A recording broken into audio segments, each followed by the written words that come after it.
জ্বলে পুড়ে মরে ছারখার, তবু মাথা নোয়াবার নয়। কবি সুকান্ত ভট্টাচার্যের এই লাইন দুটো মাথায় ঘুরছে খুব করে অস্ট্রেলিয়ার কাছে দ্বিতীয় টেস্টটাতে বাংলাদেশ এইরকম ভাবে হেরে যাওয়ার পর। হ্যাঁ, এই দ্বিতীয় টেস্টে আমরা বাংলাদেশ জ্বলেছি, আমরা পুড়েছি, আমরা মরেছি, আমরা ছারখার হয়ে গিয়েছি, কিন্তু তবু আমরা মাথা নোয়াচ্ছি না। কেননা এই দুঃখ আছে, দহন আছে, একই সঙ্গে অনেক অর্জনও কি নেই আমাদের। আমি তো বলবো অস্ট্রেলিয়ার বিপক্ষে এই টেস্ট সিরিজ আমাদের ২৬ বছরের টেস্ট ক্রিকেট ইতিহাসের সবচেয়ে স্মরণীয় সিরিজগুলোর একটা, সবচেয়ে বড় অর্জনগুলোর একটা। আমি তো বলবো এরপরও বাংলাদেশ ক্রিকেট, টেস্ট ক্রিকেটটা উন্নতির পথেই আছে। আমি তো বলবো এরপরও বাংলাদেশের টেস্ট চ্যাম্পিয়নশিপ ফাইনাল খেলার সম্ভাবনা রয়েছে। হ্যাঁ, এখন আপনি আমাকে বলতে পারেন যে ভাই, যেই অস্ট্রেলিয়ার কাছে দ্বিতীয় টেস্টে আমরা ২ দিনে হেরে গেছি, আমাদের টেস্ট ক্রিকেট ইতিহাসে কখনোই ২ দিনে ম্যাচ হারেনি। আমরা ২ ইনিংসে ব্যাটিংয়ে ১০০ রানও করতে পারিনি, যেমনটাও আগে আমরা কখনো হয়নি। এরপরে এরকম কথা বলছেন কিভাবে বলছি সেই ব্যাখ্যাটাই আপনাদেরকে করছি।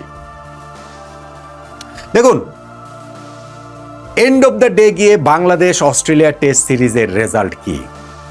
বাংলাদেশ ১, অস্ট্রেলিয়া ১। অস্ট্রেলিয়া থেকে আমরা টেস্ট সিরিজ না হেরে দেশে ফিরছি। এটা কি অর্জন না? যেই অস্ট্রেলিয়া বাংলাদেশকে টেস্ট খেলার আমন্ত্রণ জানানোর যোগ্য বলেই মনে করেনি দীর্ঘ ২৩টা বছর, যেই অস্ট্রেলিয়া ৪টা বাংলাদেশের ট্যুর অস্ট্রেলিয়ার মাটিতে ক্যান্সেল করেছে হাস্যকর সব অজুহাতে, সেই অস্ট্রেলিয়াতে আমরা সুযোগ পেয়ে প্রথম সুযোগেই তাদেরকে যে টেস্টে হারিয়ে দিলাম, অর্জন না? আপনি যদি ইন্ডিভিজুয়াল টেস্টের অর্জনের কথা বলেন, তাহলে তো এইটা বাংলাদেশের ক্রিকেট ইতিহাসের সবচেয়ে বড় জয়। হ্যাঁ, আমরা শেষটা ভালো করতে পারিনি, হ্যাঁ, দ্বিতীয় টেস্টে আমরা একেবারেই লড়াই করতে পারিনি।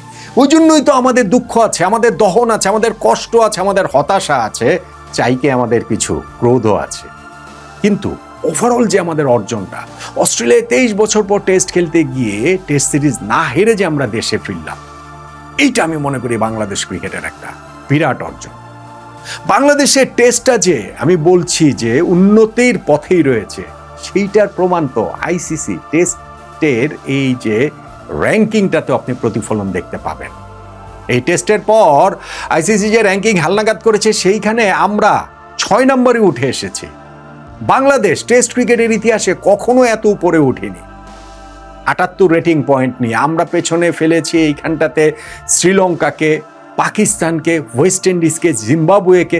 আমরা ৯ থেকে ৬ উঠেছি, ৩ ধাপ উপরে উঠে এসেছে, এবং সেইটা শুধুমাত্র এই একটা টেস্ট জয় দিয়ে তো আর হয় না। র্যাঙ্কিংটা তো আর একদিনের হিসাব না।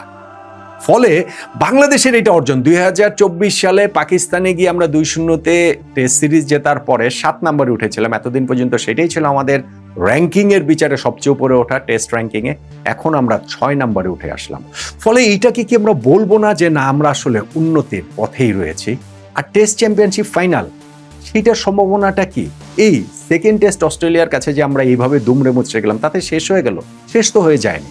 হ্যাঁ, আমাদের অনেক রকম এই জায়গাটাতে সোল সার্চিং এর ব্যাপার রয়েছে, নিজেদের ওই কি বলে চলে আয়নার সামনে দাঁড়ানোর ব্যাপার রয়েছে, আমরা ঠিক কোথায় আছি সেগুলো বোঝার ব্যাপার রয়েছে।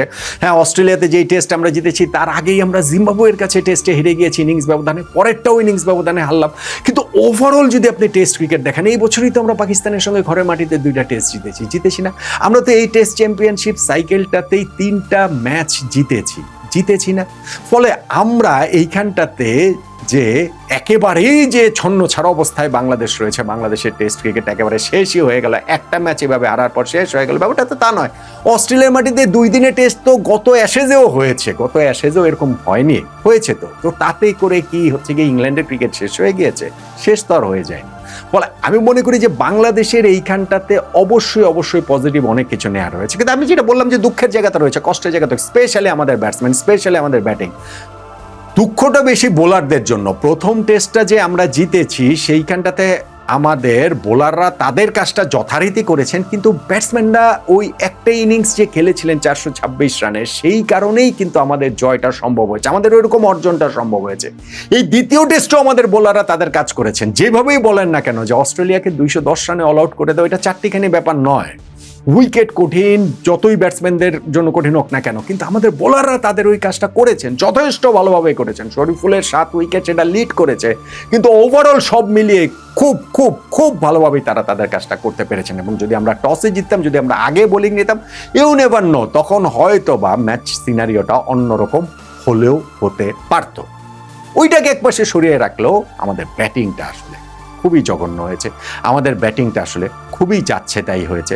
আমরা 2 ইনিংসেই 4 পর্ণাই ব্যর্থ হয়েছি, এবং আমাদের ব্যাটসম্যানদের মধ্যে অনেককেই যেটা আমি বলছিলাম যে নিজের সামনেই দাঁড়াতে হবে। ধরেন লিটন দাস এই টেস্ট সিরিজে 3টা ম্যাচ খেলে রানের খাতা খুলতে পারেননি। লিটনের মতো এরকম একজন প্রিমিয়ার ব্যাটসম্যান আমাদের টেস্ট টিমের, আমাদের দলের, তার যদি এই অবস্থা হয়, তাহলে তো সেইটা আমাদের জন্য ভীষণ ভীষণ দুঃখজনক নয় কি?